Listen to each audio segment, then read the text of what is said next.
right, one more snowblower. It's a Craftsman 28-inch, sorry, 27-inch. This looks like a beefy model. They got some really large tires on this thing. They're nice and wide. It also comes with a really neat storage spot for your shear pins.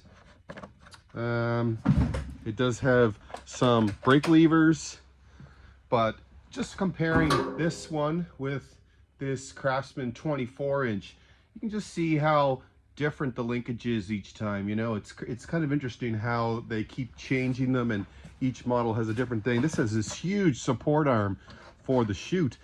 I guess they are expecting some significant stress on the machine. The customer is stating that traction is not very good. It's intermittent, and so you basically can hold it in place while the wheels slip. So the expectations could be a bad belt, or the friction plate and friction disc combo. There must be a problem there. It'd be really nice if it was just a quick tensioning that needed to be done on that friction disc, but in order to see that, we're going to have to flip the machine over. And in order to do that, I'm going to have to drain some fuel, because I did make a quick attempt at it and we lost some fuel, as there's no shut off on this machine. So I'll drain some fuel, flip her over, and then we'll see what we're looking at. Okay, our first glance in here, you know, I saw quite a bit of grease here and maybe here. Didn't really suspect anything, but the inside, you can see my 2 finger marks there in the grease that's on this pressure disc. And so there's plenty of meat on the friction disc itself. Yeah, plenty there. But there is so much grease on that plate. So I think I need to clean all this up, but I also need to determine where this oil is coming from, which it may have just been someone lubricating that chain maybe, but there's definitely presence here as well. So let's see where the oil's coming from, and then we can stop that and then clean that wheel up. I popped one of those wheels off. There's quite a bit of oil on the shaft as well as here. Now on this side, I actually don't see a lot, which the one thing that separates the 2 sides of this is that this is the drain extension for the oil, and maybe upon changing the oil, this all dripped down here, made its way inside and got all over the components.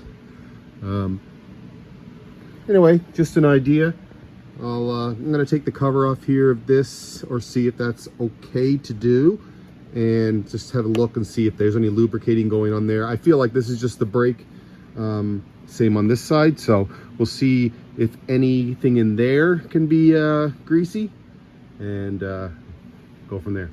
Okay, clean this side up pretty well.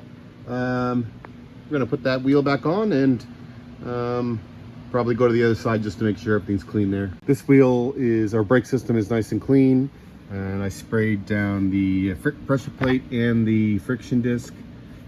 They are nice and clean. This, you can feel the stickiness of the rubber again. I think that's about it. We'll put the pan back on, put some fuel in, and check the belts as well. We wanted the belts checked. Okay, let's look down at the belt. Took the cover off, just 2 bolts, one on either side, and sometimes you just need to take off a few of these things, maybe this bar here or the chute to get it out, but I managed to squeeze it out. All these belts, they look like they're in pretty good condition. So I'll just add some fuel now and check the oil, and we'll go from there. Have a quick try. I'll drain the buddy's fuel out, so let's give him a bunch back.